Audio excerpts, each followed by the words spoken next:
Floyd Mayweather was infuriated by scathing remark from UFC co-creator after beating Manny Pacquiao. The co-creator of the UFC wasn't the only one who was underwhelmed by the fight of the century. Manny Pacquiao and Floyd Mayweather's careers crossed paths several times before they eventually met, and the matchup had been spoken about for years, with fans debating what would happen if the two boxing legends ever faced off. When the fight happened, with Mayweather beating Pacquiao over 12 rounds, the narrative surrounding the fight changed entirely.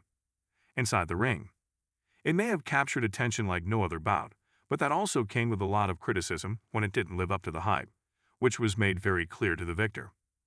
Campbell McLaren asked Floyd Mayweather for his money back after the Manny Pacquiao fight.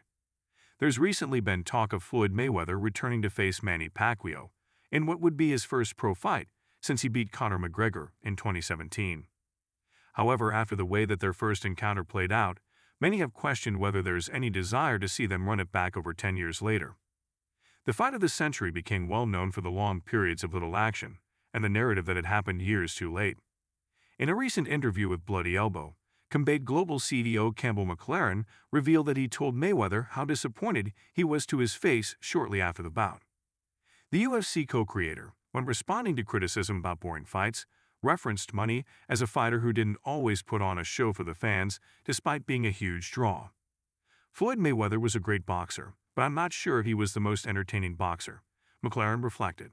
In fact, when I saw him fight Manny Pacquiao, I went to the fight of the century and I know Floyd a little bit. I'd done a TV show with him. I saw him later after the fight of the century and I went up to him and I go, "Floyd, can I get my money back because that really wasn't the fight of the century." He got pretty angry, but he wasn't going to hit me or anything because he's professional and he gets paid to hit people. Floyd Mayweather seemingly has a different priority right now. When reports started to come out regarding a rematch between Floyd Mayweather and Manny Pacquiao, there was one unanswered question. If this was serious, what would happen to the exhibition bout between Mayweather and Mike Tyson that was being targeted for 2026? Tyson recently provided an update on his return to the ring, claiming that it will take place in Africa next March. This will be the 59-year-old former heavyweight star's first fight since his loss to Jake Paul in November of 2024.